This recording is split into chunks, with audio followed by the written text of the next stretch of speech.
issue I have with the law that was put into place in Georgia last year was that in order to get a license, you had to have a contract with a processing plant. That was my biggest beef. I got excited about talking to growers about growing hemp, but then I saw that portion and I really sat on that and it marinated and I realized the implications. And if you're a small scale farmer, I don't know that you even can get a contract with a processing unit. And I do believe that if it weren't for that requirement, I could pay $50 to have my third of an acre on the GPS and go ahead and license myself. But because of that processing requirement, I can't grow it on my own or in my backyard or even try to license my little homestead. Mandating an agreement like that, I feel like opens up the door for some very predatory contracts from processing.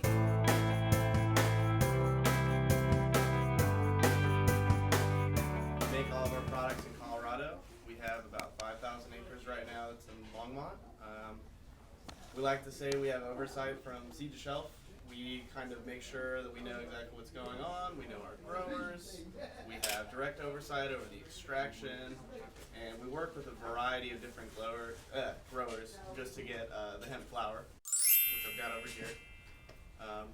And one thing that Aviva said would be a little interesting. I don't know if any of you are familiar with CBG, but CBD is what we're talking about. It's what's dominant in hemp products right now. And THC is the other cannabinoid that's known to give you the psychoactive effects. CBG is the chemical precursor to both of those.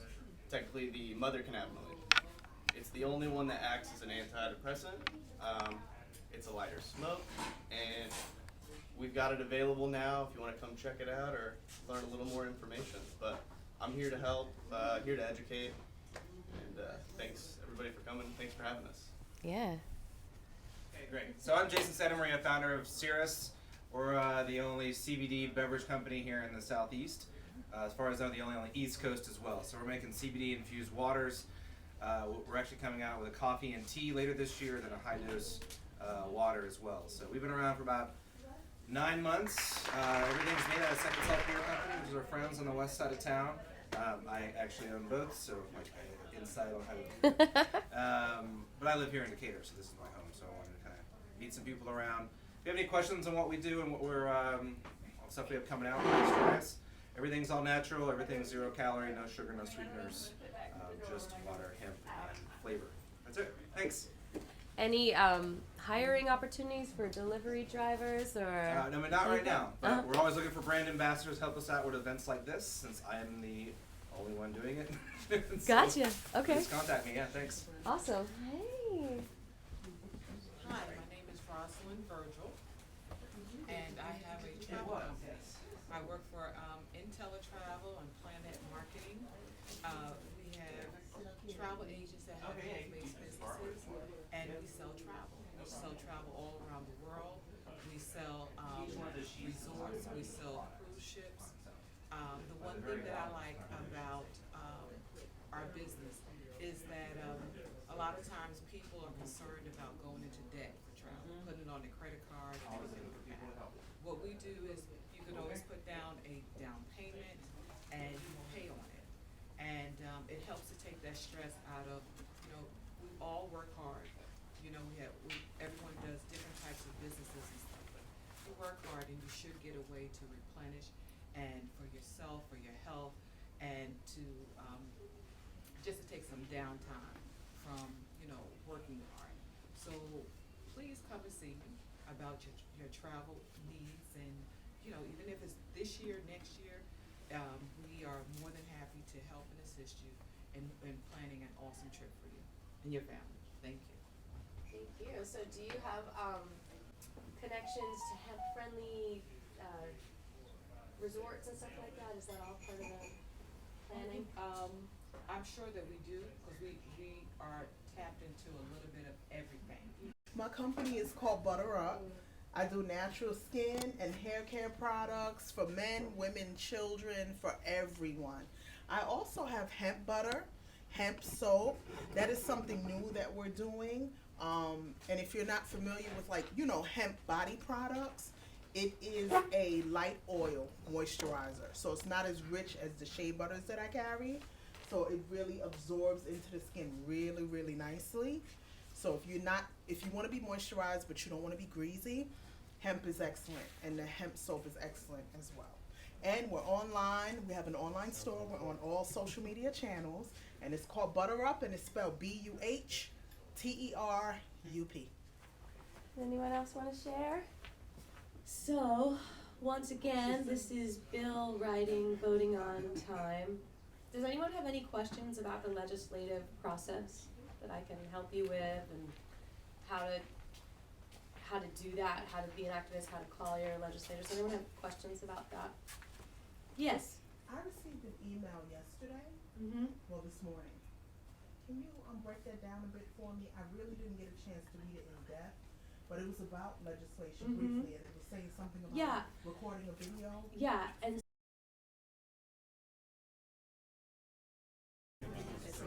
I'm ready to grow hemp in my own garden in Georgia. speaking of which, once again, I'll just say the name of our organization, the Georgia Hemp Economic Revival Organization. I'm ready to grow hemp in my own garden. My name is Kelly Tejada. I live in Decatur, Georgia, and I'm ready to grow hemp in my own garden. I'm ready. And our goal is really to revive the hemp industry. It's not a new one. It's, been around since basically the creation of this country. It was founded on hemp. So our mission is to really educate massively about hemp. So part of that is we have to change these laws, and educate the legislators as well. So we have a newsletter, so if you want to sign in with your email address, you could get all of our emails, and the next 2 people who give us their emails get a free Cirrus drink, by the way. And we also have a raffle going on today, but we'll talk about that in a second. So in the email, I basically we do the best we can to keep up with legislation, which sometimes it's hard because things are always changing, but we have an amazing network of organizations in Atlanta, so we all stay on it the best we can. And so basically the federal hemp program was written by the USDA and was up for public feedback since October 31st. Generally it's a 60-day public feedback time period, but they extended it a little bit longer, I believe. Yeah, they extended it like 30 days. So the cutoff was January 29th. And I looked at how many comments there were the day before 29th, and it was only like 2,300. And so I was like, oh, we gotta start spreading the word really quickly, and I think a couple other hemp organizations did the same last minute thing, and so by the next day, there were about 5,000 comments, which is still like not a lot for the millions of people who live here, but it goes to show you with just like a little bit of excitement and enthusiasm, we do what's right. It's just like we don't hear it every day from the news being like, hey, did you comment on the hemp program? Did you? It's like, we gotta be the ones that say that and that inspire people. I was just reiterating that in the newsletter this morning, saying, I've been reading the comments that people have been writing also, which is part of the process too. And so I just did a YouTube video yesterday where I just read the comments for an hour. Cannabis that is field grown at the biomass densities for hemp production will never compete with the advanced recreational strains being developed where it is legal. Because sometimes that's more exciting to people than them just reading it. Not only because they don't want to read, but because you feel a connection when someone else, it's like you're reading it together and you're not alone. And I think in all the ways that we're alone in this world, I think that's what causes the lack of action. Because it's being together that not only is inspiring, but I think we all are experiencing a little bit of shock every day from the overstimulation, from the pain that we are just taught to suppress because we have to get the job done. And so because of that shock, we just become a little zombie-ish. And so it's connecting with other people that heals the shock every time, That's why I love events like this, because we're just gathered together. No matter how many people are here, we're reminded of what's important. And that can have huge effects. And everyone watching the video gets to connect with you on that thing from here today. So, Can you tell me what time it is so I know about how much time before I announce you, Michelle? 9:43. Oh, we've got plenty of time. Look behind the bubble guy, the balloon guy. There's a clock. Oh, hey, balloon guy. That's awesome. How could you not see the balloon guy? It's like, you know, it's just, that's what this life is about, perspective, you know? It's like, to me, that looks like millions of balloon guys, like, just all hanging out. Yeah, I was actually thinking about this morning, like, how can I inspire everyone to, like, not feel silly calling their legislators? Because for me, the scariest thing is, like, I'm gonna be patronized, you know? Like, in a bad way, not buying my merch, you know? like they're gonna be like, you're not important. That's the biggest fear, is to not feel important. But actually what you're doing is you're making yourself even more important because you're the one that's calling them, you know? And so I was putting on my socks this morning, and I put my left one on. It's one of those like all finger toes. I figured, that doesn't make sense. You know what I mean? Like it's toe socks. So there's each toe has a sock. And I just thought for some reason it'd be good to wear them in the cold weather. I felt like it would make me warmer. And I put the left one on, and then I went to put the right one on, and I realized I somehow reversed the left one, and that was really my right one because I only had a left one left.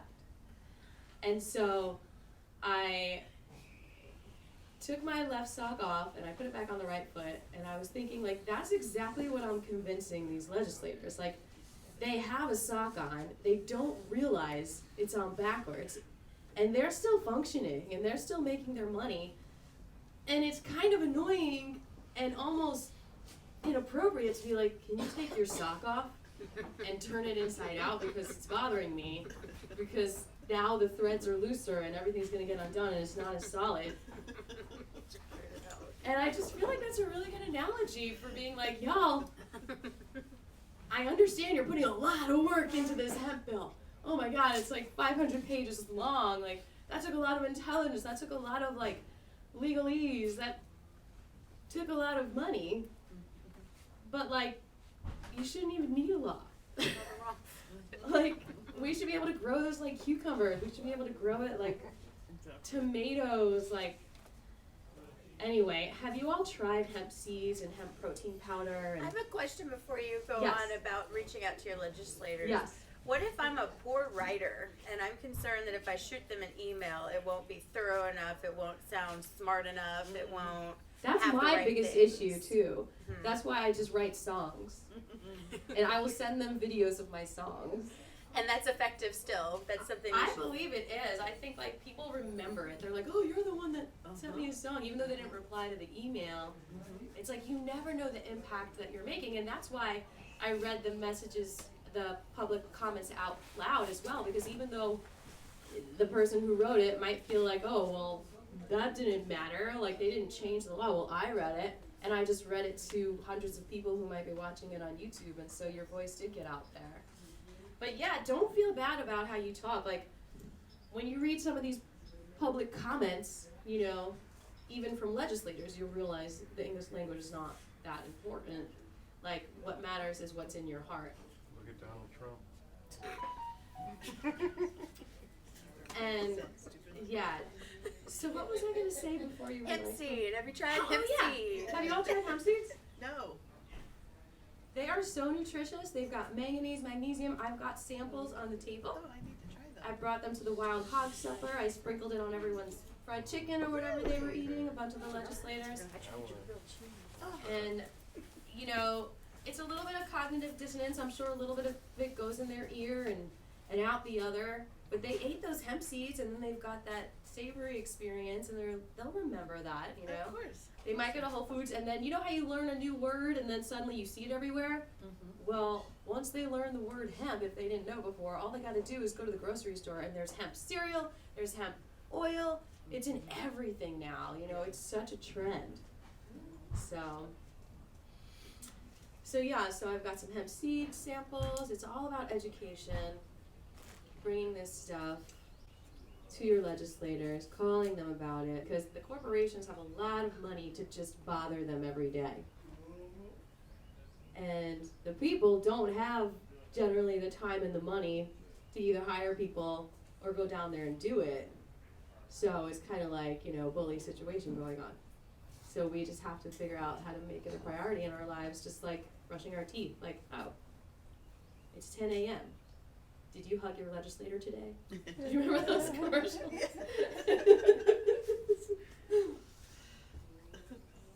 So anyway, I'm gonna drop the mic for a minute. I feel like this mic keeps getting shorter. And I encourage you all, let's all take a deep breath together.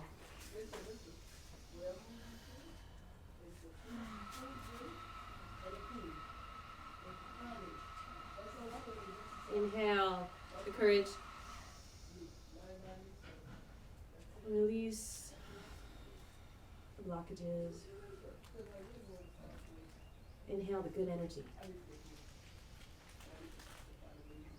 Release the doubt. And just take a moment and hold your hearts and just visualize what you know to be right for your family, for your personal health, your personal well-being. How would you like to see hemp happening in Georgia? You want to grow it in your own garden? Visualize it. Don't just visualize it. Visualize sharing it with your friends. Visualize harvesting it. Visualize being older than you are, 50 years older than you are, talking about how you shared the hemp that you grew in your own garden. Because you were going to do what was right, no matter what the law was saying, and they left you alone anyway, because that is your human right. So I apologize for heckling you about Donald Trump. And I'm going to sing you a song in a minute. But first, I just realized I didn't answer Nicole's question completely. So in that email, I talked about the first part of the email, but I also mentioned the actual bills. I don't know if everyone heard that we're calling in about, which is HB 847 is the new one. And in that, they just add these other, restrictions. Did you get a chance to look it over? No. That's okay. I just sent you the email yesterday, oh, there's this bill too. And basically, it is, it's just saying what to do when you destroy. It's just, I recommend you look at it. If you go to the website, what is the website again? .house.gov, georgia.house.gov. Anyway. Do you want me to look it up real quick? It's on USAHemprevival.com is our general grassroots website where you can find links to legislation and stuff like that. You can literally just Google who's my legislator in Georgia and it should bring you to that site as well. At least 3 different aspects of it. I think it's legis.georgia.gov, house.georgia.gov, and senate.georgia.gov. And those are the 3 different categories to search for your senators, your representatives, and the specific legislation that you're looking for. And it really is an interesting process. I went down there for hemp, but while I was down there, I was like, oh, wait, I'm reading some of the legislation that the co-sponsors wrote to get to know them and see if I should thank them for something when I go in there. They like that, that you really care and that you're really looking at it and you're not just so narrow-minded. If they're doing something for the community, I noticed one of them donated to the YMCA, and I thought that was really great. And so, yeah, it's good to go down there and realize, wow, this is part of being alive right now is I get to read all these different legislations going on and have a voice in it and just say how I feel about it. HB 847, HB 213, and what I'm writing to them about right now is to add personal use hemp to the bill, which I don't think is impossible because when I spoke to Mike Evans, who is gonna oversee the hemp program in the agricultural office. So Gary Black is the Commissioner of Agriculture, and he's over all the agriculture. But Mike Evans is, you know, his right-hand man who has been assigned the hemp program.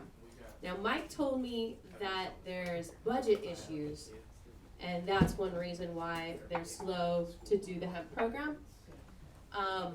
But Mike also told me that there was a lot of feedback about personal use hemp and editing it. So I don't think it's impossible, especially if you call every day. I know there's a farmer who's been calling every day from all the way out there, like Vinings or somewhere near there.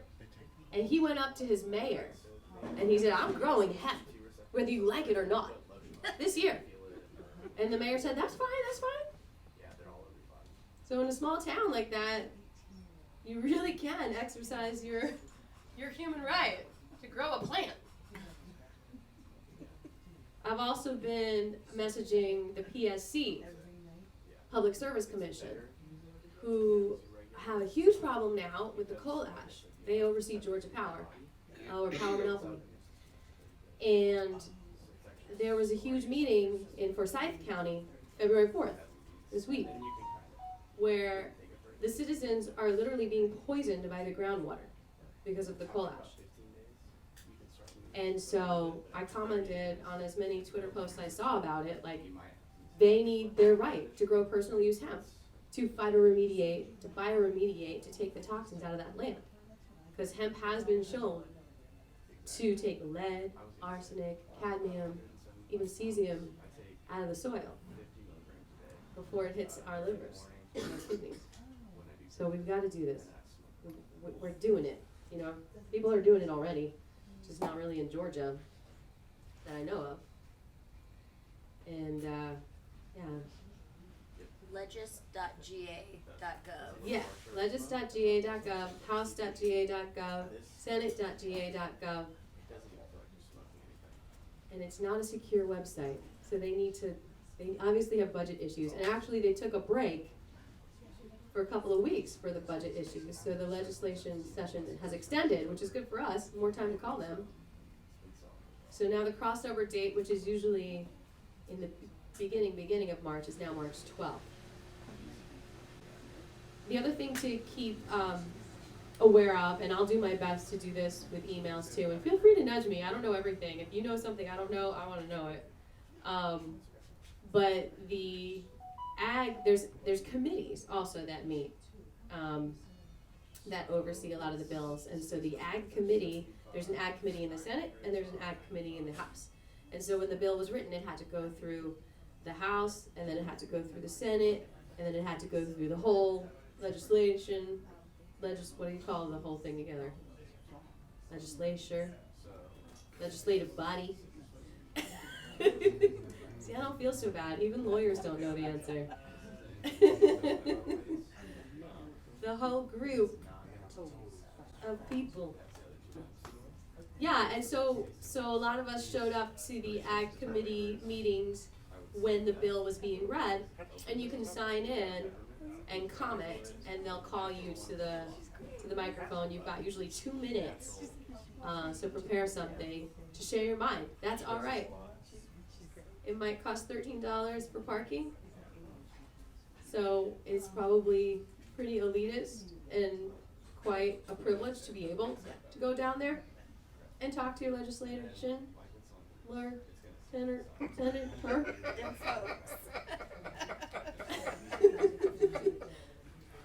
So use your privilege, you know?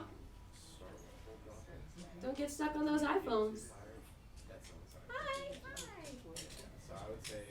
All right, so one more deep breath, and I'm going to take a break from this microphone.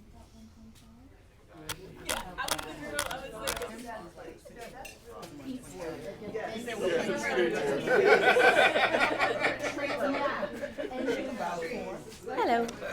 Some dancing in this. Show me how you.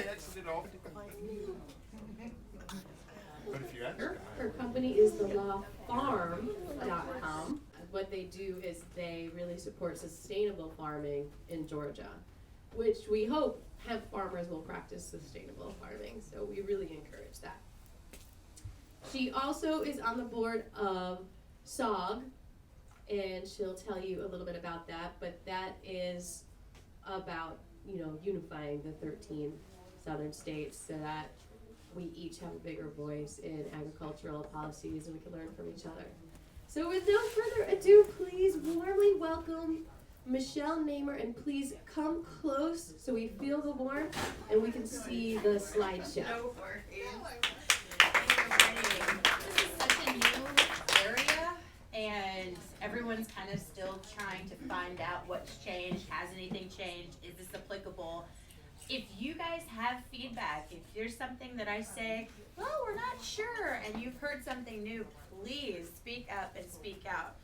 Also, on that note, if you're looking into hemp things, if you're trying to figure out the framework and it's not making sense, know that you are in good company. There are growers, policymakers, lawyers, lawmakers on the federal and the local level who still have no idea what's going on. And the folks that are diving into it are still trying to make sure that we actually do know what's going on.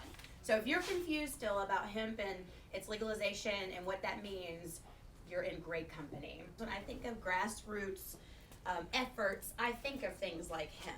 The ability to be able to use one plant for so many different things, it just makes sense that our sustainable farmers and growers should have access to a plant like that. And I do come from these hemp conversations from a place of supporting growers. I hope that it's likewise applicable to anybody else interested in hemp, but I do come from that place. So Aviva mentioned briefly that I'm on the board of SOG, and Southern SOG is the Southern Sustainable Agriculture Working Group. It's a mouthful. And it's very odd the way it separates the region, the South, because when I talk about the 13 southern states, it sort of sounds very kind of federate-y. It's weird to just talk about the South, but because of our history in the South, we do have a particularly interesting framework. We have particularly interesting competing interests. We have particularly interesting equity and justice issues that we have to confront when we're doing something new, like legalizing hemp and making sure that anyone who wants to has access to it, and that any injustice, all the injustice that's been in the southern states historically is nipped in the bud as quick as possible. This is a new framework, a new policy, so it's an opportunity to really show up and shine. And if you're interested, the Southern Sustainable Agriculture Working Group meets every year in January. I believe next year we'll be in Kentucky. But we have growers, we have people who support growers, and we have consumers at that conference. So if you're interested in sustainable growing in the South, please come to our conference. So I want to go over all the simple things, and I want you guys to really feel free to stop me. They're so simple, they get overlooked very easily. So make sure you really get that framework of exactly what is hemp, what is cannabis, what does it mean that the Farm Bill legalized it and then the USDA made rules, and now we're talking about the state. When I go through that stuff, please interrupt me, and I will repeat it as many times as necessary to make sure that the folks in this room leave being able to help with any misconceptions that are out there about these things. Then I want to talk about just the USDA updates in general. The USDA created the regulations. There's been a lot of stuff going on with that. It affects Georgia's law and Georgia's state programs, so I'd like to talk about that. And then kind of compare the 13 states. Everything's changing so quick. I do not have a clear answer on everything for all of the 13 states, but there's clear patterns. There's clear things. There are states that are more favorable. There are states that still have not legalized hemp, one. And we can talk about that. And when we talk about that, I would love to hear what your concerns are about what is and is not allowed with hemp right now. I think it's really important to gather like this, to continue figuring out what is the voice of my state, what is the voice of my region, what is the voice of my city even, and make sure that we're all on the same page, and if somebody is working on improvement in the same area that I am, that we're banding together and that we're making a unified voice that can have more impact.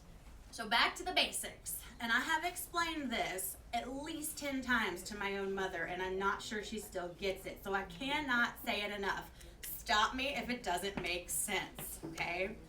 There is a plant, the cannabis plant, and that plant contains a lot of different molecules and organic compounds.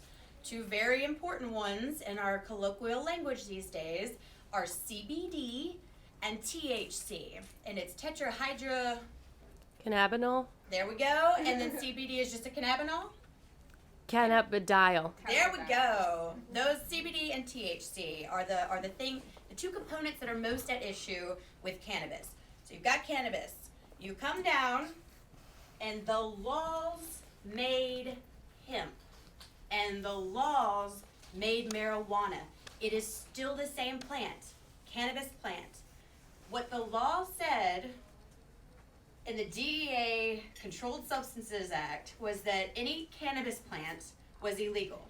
And then the Farm Bill came in 2018, and the Farm Bill said that if you have a cannabis plant and it has less than 0.3% THC, arguably an arbitrary number, maybe there's scientific literature behind it, I don't know, I honestly don't know. But the law said if it has less than 0.3% THC, that is hemp. So it doesn't matter what we might have talked about what hemp was. It doesn't matter what Aviva has thought about what hemp is and all her advocacy and all her work. The United States federal government said 0.3% THC or less, hemp. Then you've got anything with more than 0.3% THC, and that is still marijuana. That is still a Schedule I controlled substance from the Controlled Substance Act. Hemp has been removed from that schedule and is now legal to grow as a crop. Aviva, did you have a question? Do you have cards anywhere that I could put on this table? Because as people might need to leave. Okay. Nope, totally forgot to grab a card. No worries, no How do we worries. find you on social media? Anywhere? At Miss Namer, MISSNAMER, Okay. and my email address is michelle@thelawfarm.com. The email will probably be more straight to the point than, but follow me on social media anyway. And my dog too, at a dog named Bourbon. Aww. Bourbon. Yes, the dog named Bourbon. Okay, so cannabis, hemp is now legal. Marijuana is not. That 0.3% THC, very important. Now we get into the issues of at what point did it become legal? What made it legal? What are we talking about the USDA for? So the Farm Bill is a piece of legislation that contains all sorts of stuff. They throw everything in there, from the SNAP program, the nutritional assistance, to subsidies that farmers get, to farm insurance, the farmer services programs. All of this stuff is lumped into the Farm Bill. And that's where a little piece of legislation said, we'll make hemp legal to grow as a commodity crop, or to grow as an industrial crop, and the USDA is in charge of regulating how it's grown. And the Farm Bill made that 0.3% number, but they said, USDA, we want you to tell us what to do from there. So as of 2019, hemp was totally legal. So 2019 was actually a free-for-all year. If somebody wanted to grow it and there wasn't a state program, we didn't really know the rules, it was kind of like the Wild Wild West. I can't see where they could have really come down on you too hard. I mean, the states and the local police authorities probably weren't very educated, so it might have been a lot of pushback, but it really was the Wild West in 2019 because it was legal, but the USDA hadn't made those regulations. And in October, the end of October, the USDA finally let out what they're calling the interim rule. And those are those regulations. So they said, all right, we know that hemp is legal. We know that you can grow it. Here is our draft of how we are going to regulate that. Here's our draft of how you're going to be licensed. Here's our draft of how we want you to register with your GPS coordinates so we know where you're growing. Side note on that, a lot of people get funny about the GPS coordinates because they think they're being watched by the man. And I'm not saying that's not true, but they really want the GPS coordinates to make sure that they know exactly how many acres of hemp are being grown. They really are excited about the possibility of this being a really good value cash crop for folks, so they really want to keep that good research, that good data. They also have this airplane technology that detects quote unquote marijuana, and so then they can cross those coordinates off that list as possible suspect. Oh, very cool. So they created their interim, oh, you have a question too? Yeah, I'm curious.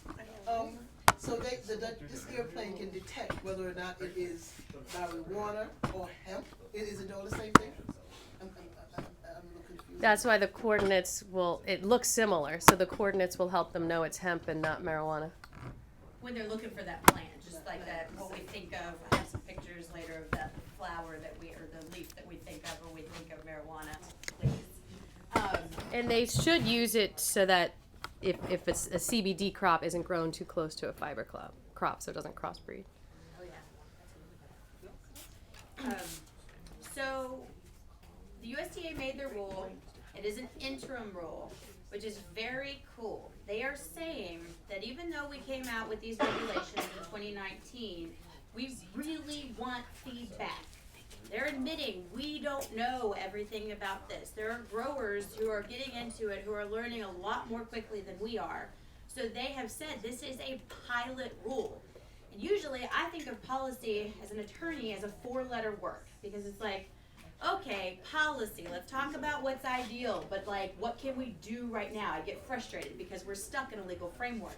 But this is a place where I accept that entire idea of policy because things are changing so quickly and input is being sought so actively that it really is a place where we can decide what do we want this larger framework to look like, and how do we initiate that at all different levels.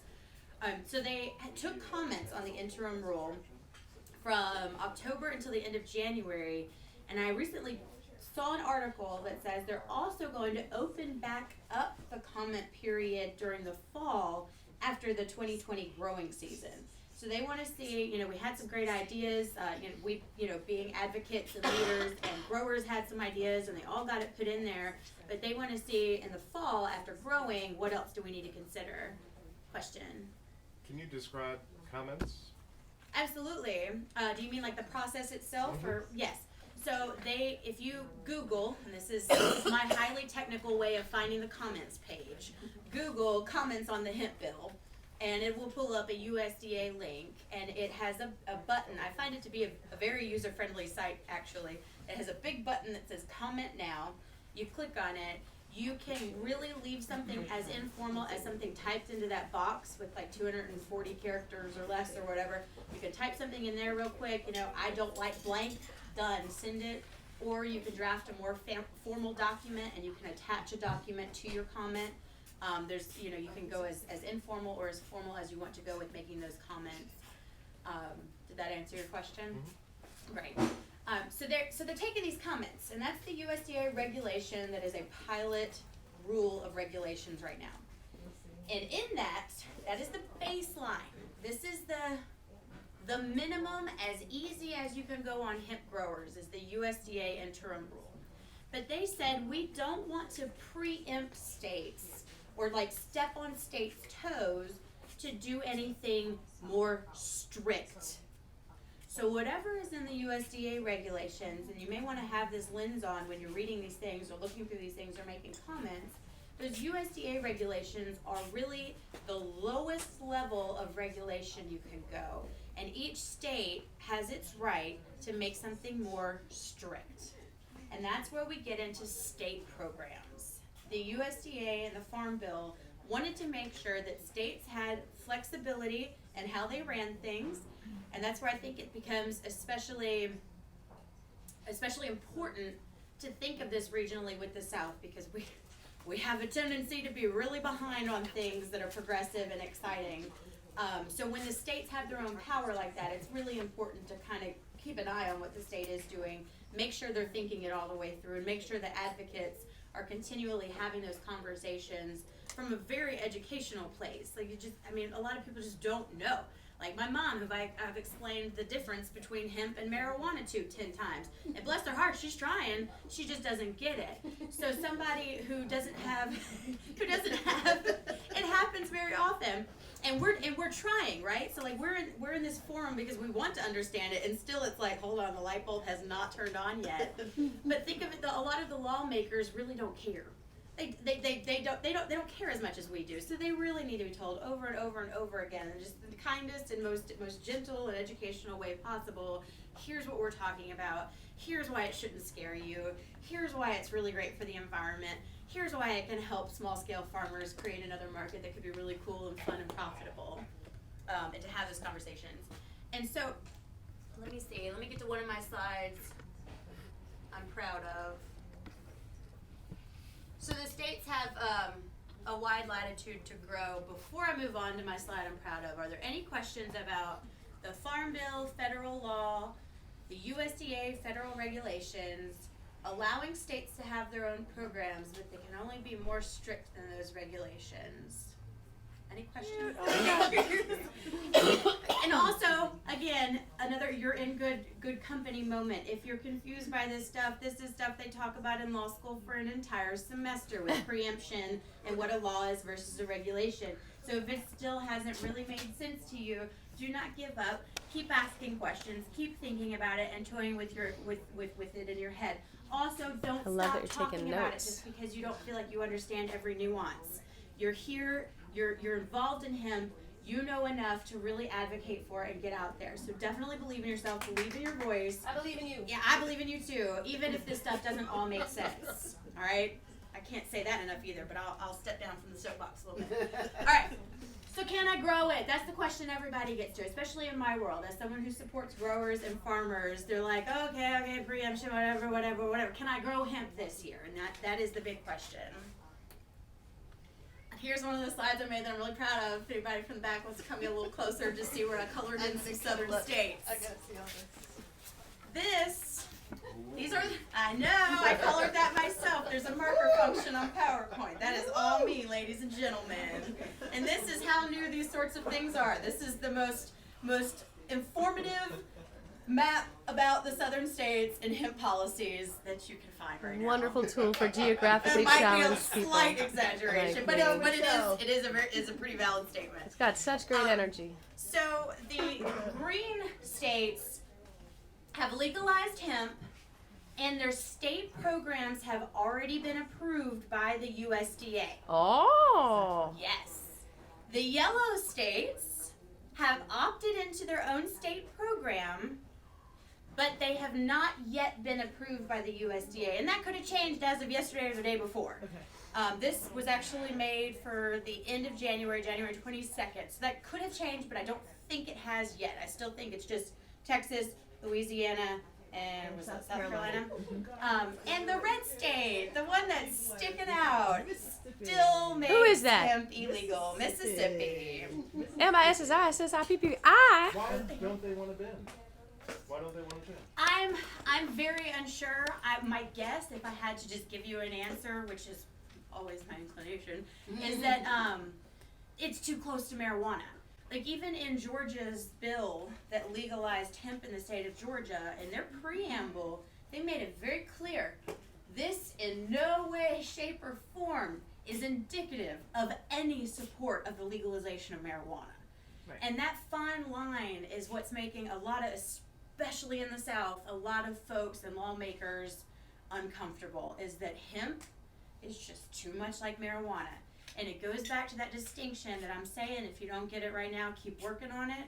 A lot of those lawmakers have never fully understood. They haven't had the light bulb moment of how different growing hemp is than growing marijuana. So there's a lot of fear that hemp legalization equals marijuana legalization, and then because of lots of stigmas from the DEA and the Controlled Substances Act, equals a whole bunch of potheads sitting on their couch and nothing getting done in the United States of America.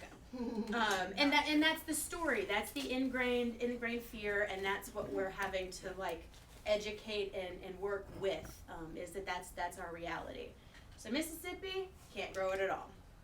Those 3 states, you have a state program. You can start applying for a license to grow, and then those yellow states, not yet. To be determined. Here's another slide I made, guys. I know you just got settled back down, but this is a good one. It's a good workout. It's good energy. Get up, move around, get the blood flowing. All right. So we got the very hemp happy states. We've got the states that are dabbling in it, and then we've got Mississippi that has said no hemp. The very friendly states are Kentucky and Tennessee. So in the USDA interim rule, they say that you have to have some way to test the hemp plant and make sure that its THC content is below 0.3%. But in the USDA interim rule, it says it can be random sampling. And Tennessee has embraced that. So in Tennessee, this is their state program last year. It was a yellow state, so it could have changed since last year. But they allowed random sampling. So you really, I mean, growers in Tennessee, when I was at the Southern Saw Conference, were talking about how much power they felt like they had to try it out, to play with it, to grow it and know that it might grow hot, but that was cool. Like, they realized that was a chance. And growers had some success. It was an exciting time in Tennessee. Kentucky has been growing hemp for a long time. Am I correct, Aviva? Oh yeah, it never stopped growing there. Okay. The Graves family has been farming hemp, since the 30s. So they're also, 40s. I mean, think about it too in that systems way. They're used to it. They never stopped. So their state laws aren't concerned. I mean, they officially stopped, but it was, It was still okay. it was growing in the ditches. They couldn't stop it from growing. It's weed. So they're really hemp happy. They're going with the minimums. They have a state program, but they're giving their growers a lot of latitude to try things out. And then you have the rest of this, the 10 other states that are dabbling in it. And y'all, they vary so much. Some of them, you have to have the testing. Some of them, it might not even say if it's random or if it's mandatory. I mean, there's a lot of variation. It really, it's all over the place. It depends on the state. Some of them copied and pasted, I think, from certain things that didn't necessarily fit the state. Some of them did things that were just a little, don't grow marijuana, and that's all they're thinking about, and so they just made rules to make sure that it's very, straightforward, that if it grows hot, it's gone, and but everyone's kind of in the middle, and it's all over the place. It's not unified.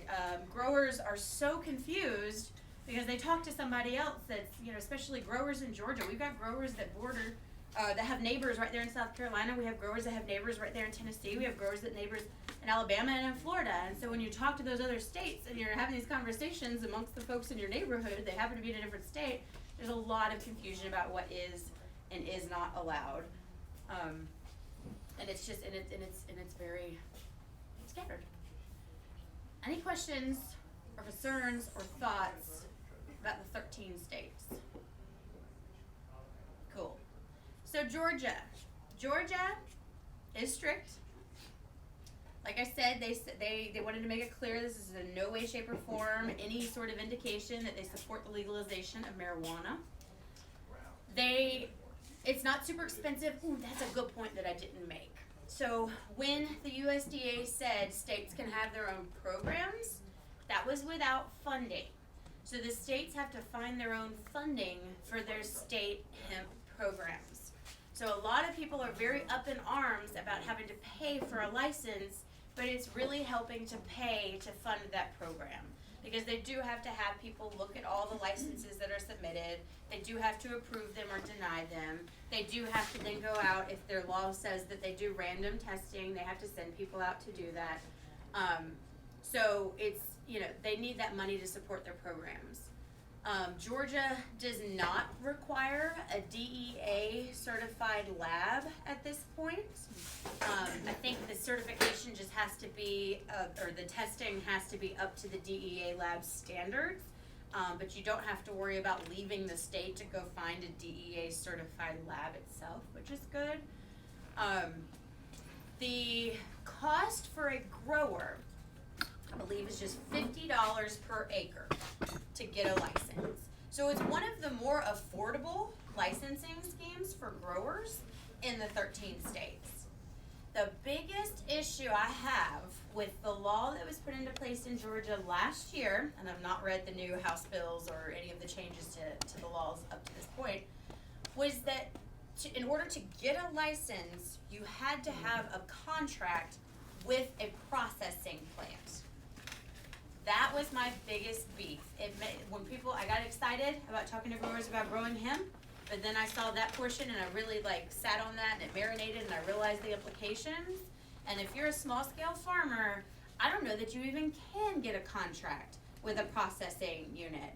And I do believe that if it weren't for that requirement, I could pay $50 to have my third of an acre on the GPS and go ahead and license myself.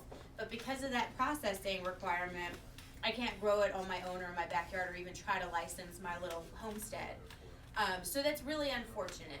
Also, mandating an agreement like that, I feel like opens up the door for some very predatory contracts from processing plants, which makes me very nervous as well.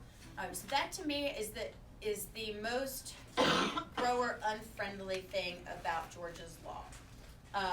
Let me go ahead and put the disclaimer back on that. I work with growers who want to make a lot of money. They're thinking CBD is the place to do it. So it also comes from a very strong point of view of growing the flower to then send it to one of the processing plants that exist, extracting CBD, and hopefully being able to take advantage of that market as much as possible.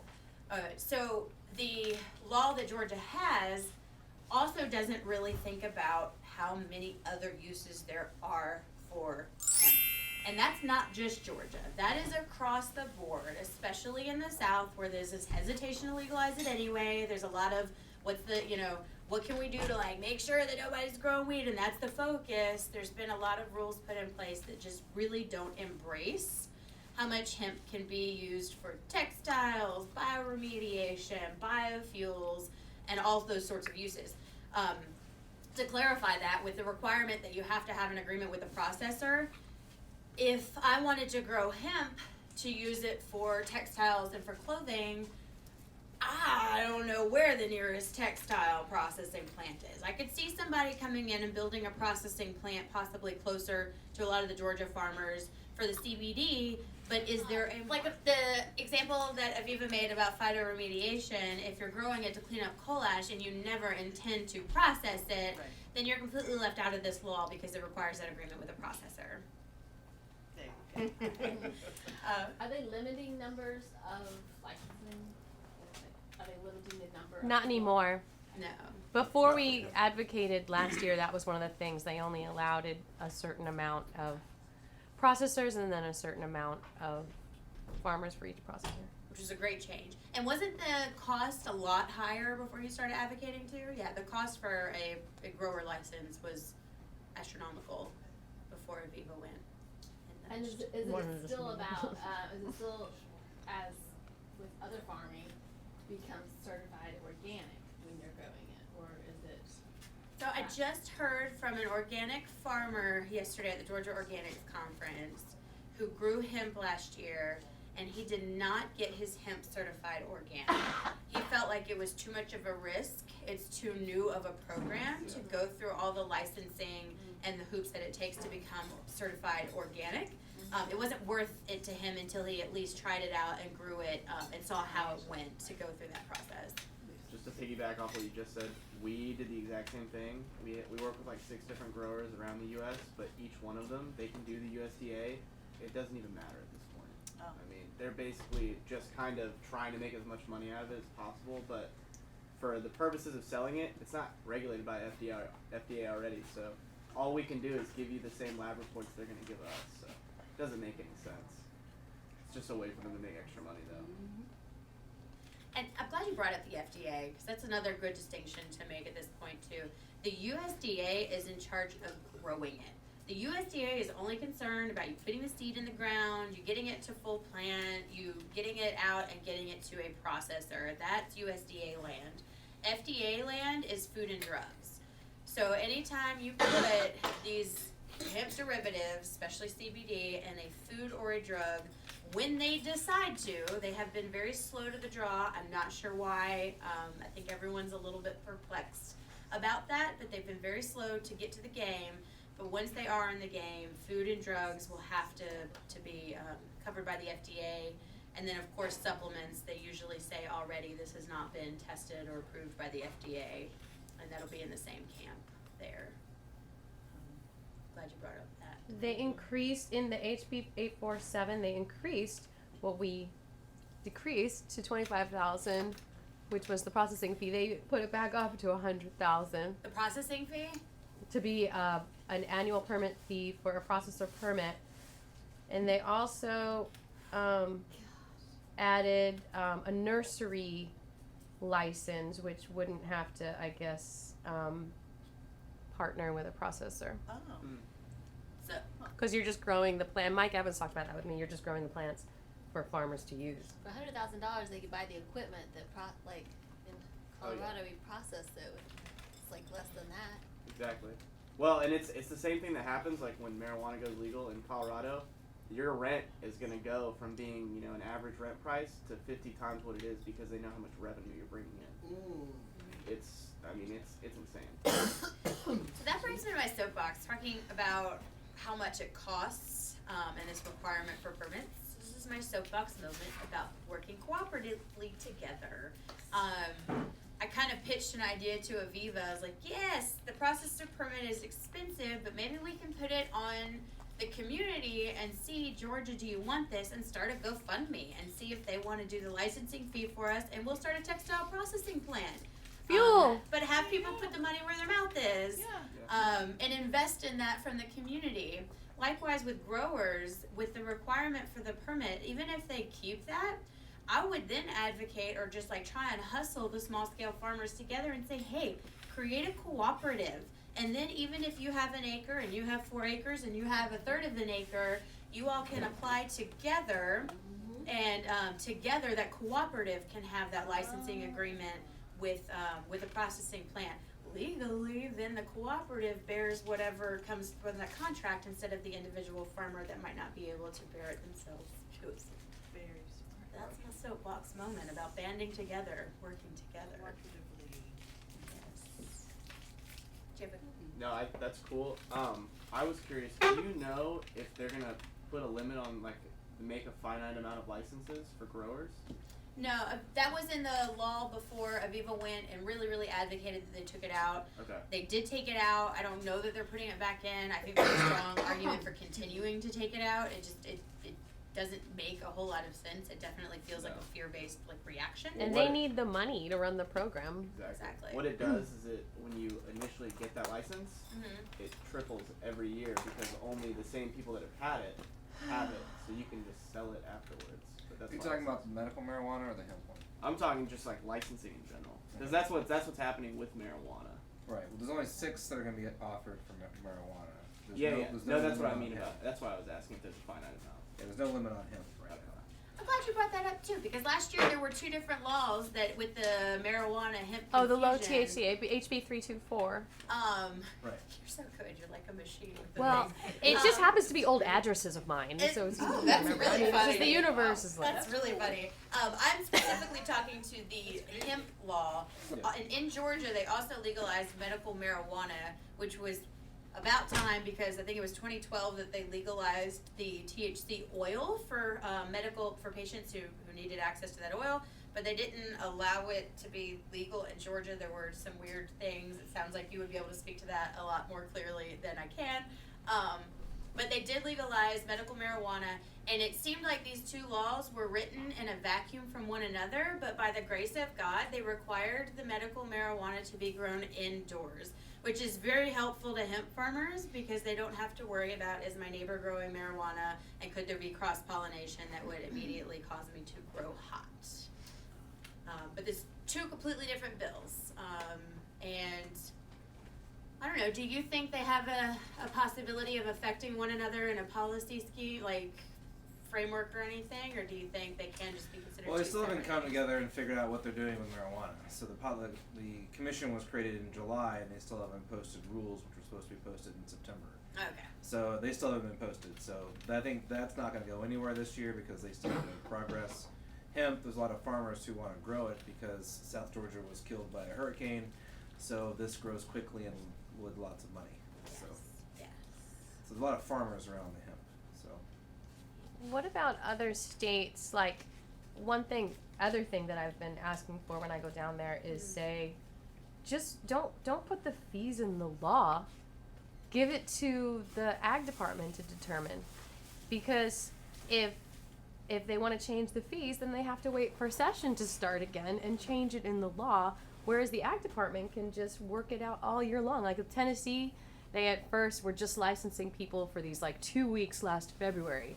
And then they had hundreds of people like out the door. Like they worked until like 10 o'clock every night. I spoke to the ag guy there.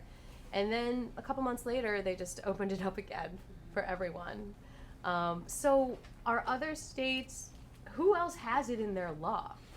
I'm not sure exactly what number, but I would imagine that a good portion of them Really? do. It kind of goes back to that there's a law that gives a governing body authority to make regulations, and Right. very often the lawmakers want to take too much of that. Ugh. But you're right, they absolutely could give full control over to the Georgia Department of Ag Absolutely. to make those, and I think that's just a point to continually make to our lawmakers. Yeah, It's just like, keep advocating for is that. you just need to make it legal, lawmakers, and the Department of Ag Yeah. is on the ground. They're seeing the realities. They're the best body to respond to those things accordingly. I think that's a conversation that just needs to stay open. It does. Otherwise, their hands are tied because they can't Right. change anything until the law changes. Right. When hemp became legal, and Aviva and I were in touch last year, I was a strong proponent of Georgia having its own state program, of legalizing it and then creating that program. Now, in hindsight, I sort of wish they would have just legalized it and just did the USDA program. Of course, the USDA can end up gouging folks with licensing fees. We still haven't seen what that's going to cost or what that's going to look like. But I wish they had just put in the law, we will follow the same rules as the USDA, and the Georgia Department of Ag will, do the licensing. Like, I wish they had just gone with the bare minimum. Not likely to happen in Georgia. USDA is harsher than a lot of state programs, like having to test it 15 days before harvest instead of 45. All the state programs have to be that minimum now. Yeah, you have to do the federal USDA You have to do the either way. federal. You can only be more That's strict. why it's. Right. But But a lot of the comments were against that, so hopefully it'll change. So the comments too, and that's a really, really good thing to mention. The comments said things like increase the percentage to 1%. That really can't happen because that's in the Farm Bill, that it's 0.3%. That's not going to be changed. I included that in my comment anyway because I think the more folks say it, the more they hear it, the more there's a chance that when the Farm Bill's reconsidered in 3 or 4 years, then maybe that can change. And they can change the law faster than we know. I've seen them do weird things with the law. Farm Bill takes forever to get through generally. I feel like it keeps taking longer and longer. So you have to, when you're making those comments, really think about what the USDA actually can change and what's, actually written into law in the Farm Bill.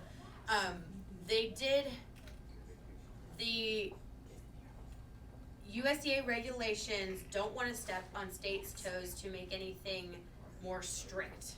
But there were, like I said, 2019 was the Wild Wild West because the USDA had not created their interim rule, and so that you were allowed to keep continuing on the pilot programs from the 2012 Farm Bill. There wasn't clarity about what you could or couldn't do.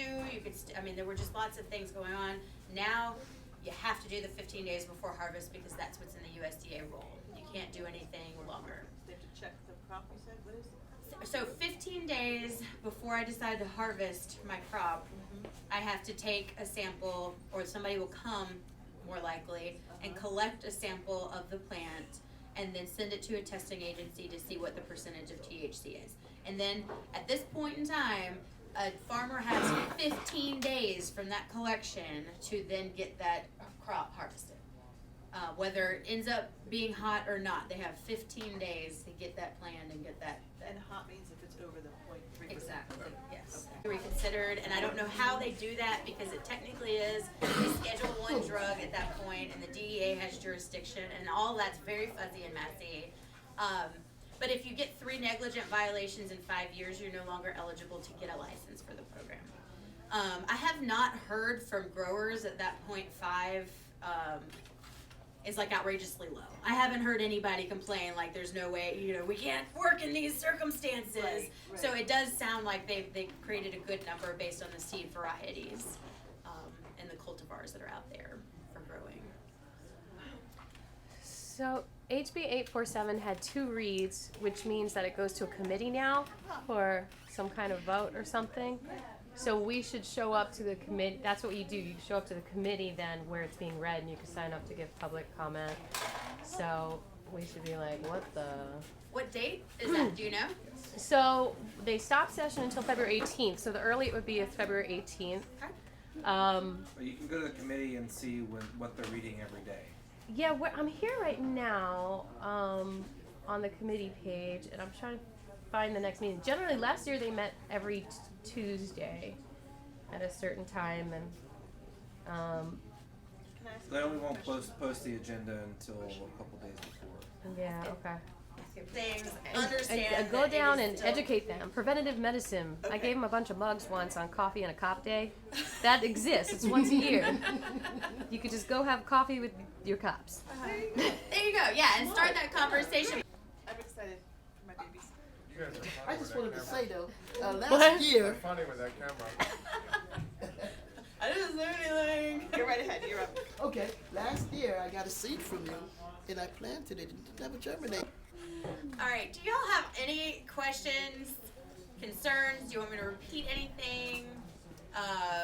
Do you have thoughts about things that you hope will be changed? Like, for instance, I hate that they burn the hemp if it grows hot. I hate it. I hate it. I hate it. I even put in my comment, I created a new thing that doesn't even exist. I said, can y'all make like a subcategory of low THC, not hemp, but not marijuana product that can then be used for animal Exactly. feed? Like, or for instead of burning it.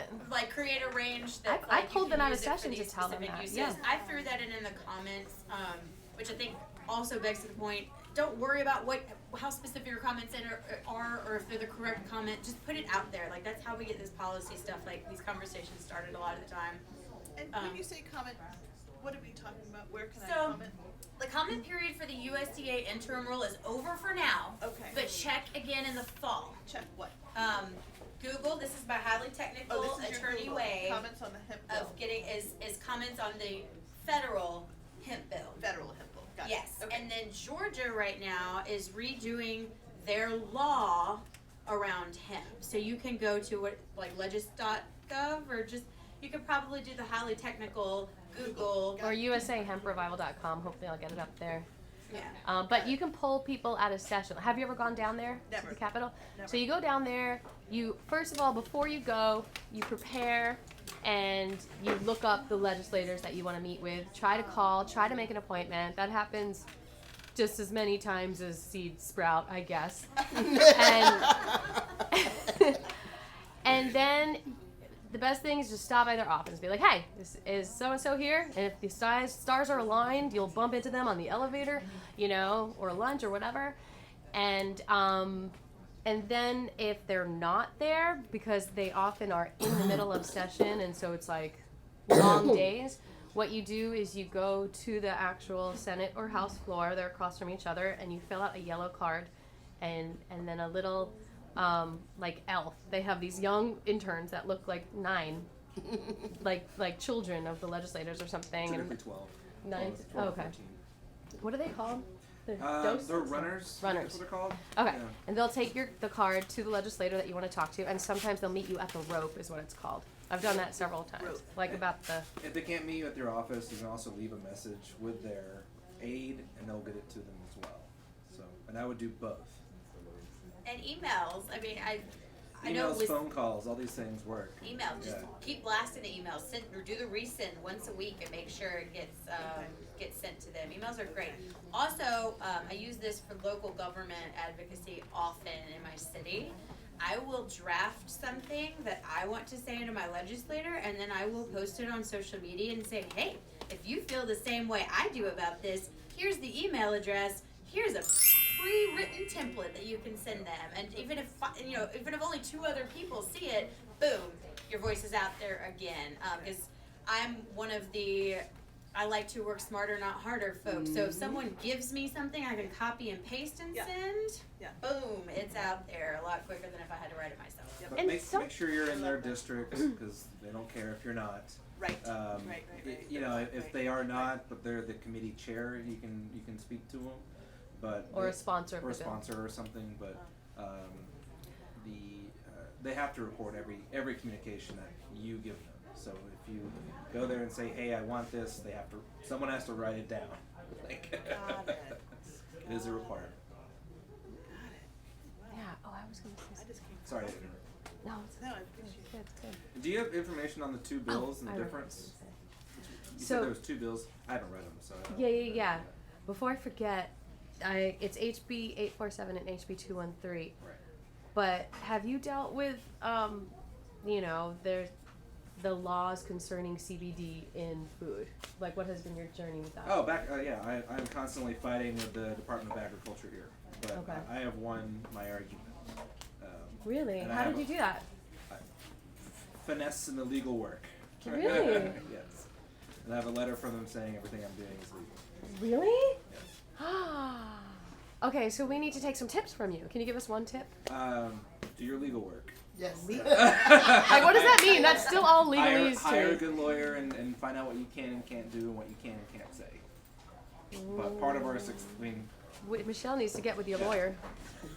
Who is your lawyer? Wait, can they speak at our next event? Taylor Harper. Oh, I know Taylor. Yeah, he was doing the craft beer law. Yeah, so I own a brewery, so that's why I know him. Perfect. Yeah. Yes, I know Taylor. Yeah. We need to say hi anyway. Yeah. So yes, I will He's reach great. out to him. Wow. Any other questions? The two bills. You know what the So it's differences. So it's basically HB 213 is still the hemp program. I was just reading HB 847 and like the little, it's an amendment kind of it raised. Oh, maybe you weren't sitting here when I said it. It raised the processor fee back to 100,000 from 25,000. Okay. What? And no, there's several things. It's like criminal background check stuff, and then I also added a nursery license. Nothing that excites me. We could, So- I'd be happy to go through and pull out the highlights and you can put it on your website. Thank you. That'd be good. Thank you. Yeah, that'd be Those good. bills are very dry and hard to consume for most people. The problem Yeah. that I'd find though is when I go through with the intention of distilling it into something user friendly, I feel like as a hypervigilant attorney that a lot of the important words do get left out. So I know nobody wants to read the entire bill. I get it. Before I went to law school, I avoided reading an entire law with every fiber of my being. But now I know that if you read parts of it out of context, you do miss a lot of the good stuff. So I will try to make that, but it might still also be just as painful to read through because there will be a lot of words nonetheless. I'll put bullets and pretty pictures in there too, try and take the pain off. But that's a good idea. I also think it's a really good idea, and Aviva, we can maybe hold each other accountable for this, to go ahead and make a map of Georgia and let people know who their where their district is. Well, you're the great one at maps. I saw that. I can color a map like nobody's I mean, we should business. color them I and just need see. the information, and then I'll color a map. We for should you. color them with hemp businesses that are something. But we should make and let people know what district they're in, Yeah. and then what the email address for that. Commoncause.org is a I like great website. You just enter your address. It tells you every single person Perfect. There we go. that you need to talk to in your Commoncause.org. from the federal government to your local government. Great. I like Thank that. you. Thank you, Jason. Common cause. Oh, thank you. And Trying are to you change willing beer to laws, do too, these so. events in other areas around, like near, maybe close to the farm? I like, know we And need let's, to. like, I'd be willing to get some pastors and like some people like that. You know what I mean? Like, but to educate people. Oh, I would love to go Let's around and do let this. every grower know what's going on. Let's have events where you can invite your families. Like Yes. nutritional events. Like I'm getting ready to do like these healthy happy hours and these nutrition events. So educating people on what glyphosate is. A lot of people don't know what Roundup and glyphosate are. Let's talk about that, and then we'll just sneak in also. Like let's know the difference between this. And because it's like my grandmother is. I'm a line of Baptist preachers, and my grandmother is now been educated on it, and so she tells everybody in her church in West Virginia and everybody like. Marijuana needs to be legalized for pain medicine, and she's like, and hemp needs to be legalized for us to farmers to get money in our farming, when everybody's poor and sick. So it can happen. It just takes education. Yes. If my grandmother can get it and become an advocate at 86 years old. That's true. It's just about education. Absolutely, absolutely. I agree, Laura. Yeah. Any other questions for me? That was very informative. It really was. Awesome. Good. And my email address is Michelle at thelawfarm to reach out and connect with me. MICHELLE. What is your social media again? At MISSNAMER. And that is Miss Instagram. Namer. That's Instagram, yes. I'm not on Facebook. Bourbon.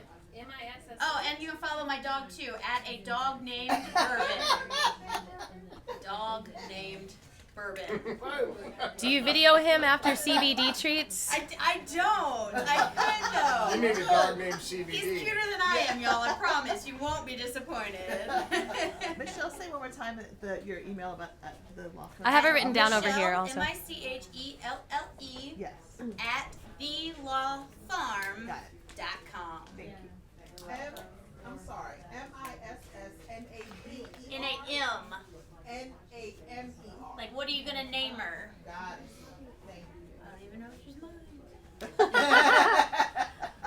All right, thank you guys so much for paying attention to this. It's the boring legal stuff. Thank you so much for Y'all get down with it. Thank you. Okay, so we're about to do the raffle now, but give Michelle seriously. Thank you so much for Thank you. participating. Thank you guys. Really is great, huh? What's on the raffle ticket? Oh, I try to do these at all my events. It's kind of like it's called a sacred agreement, which I personally feel that there's a spiritual law legal system going on beyond the material legal system. And so I feel like subconsciously our whole lives we make agreements, and sometimes without realizing it, just from having thoughts like, ugh, I wish it wouldn't rain tomorrow. And I feel like sometimes that really does influence reality, depending on what it is. So I feel like the only reason why cannabis was prohibited was because people were somehow convinced that it should be. And that takes a while to undo and to detangle. So that's the goal of the sacred agreement that I wrote. So you're gonna have to come close to read it. Maybe come on stage with me. And I'm gonna grab my ukulele to add some background music to it.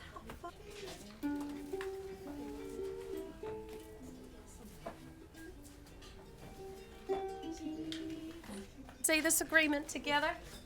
It's so powerful. That's beautiful. That is beautiful. Vibration. Yeah. Come on stage, come on stage. 1, 2, ready. I made an outstanding agreement to honor and respect cannabis as a plant for food, free to be planted, harvested and processed by all. You can just say it, you don't have to say.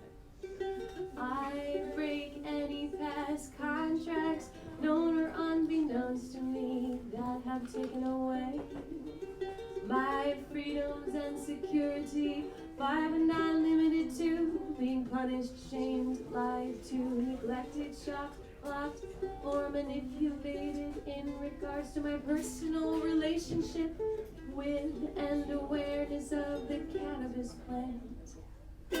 I am committed to spreading education about the many uses of cannabis, from fuel to paper, raw fiber, medicine, technology, and ceremony. I believe we all stand and work together to reveal the truth about cannabis and help each other heal from the great deception, lies, punishment, and withholding of information that has affected the quality of our health and prosperity, relationships, communications, and camaraderie. You're an amazing word holder.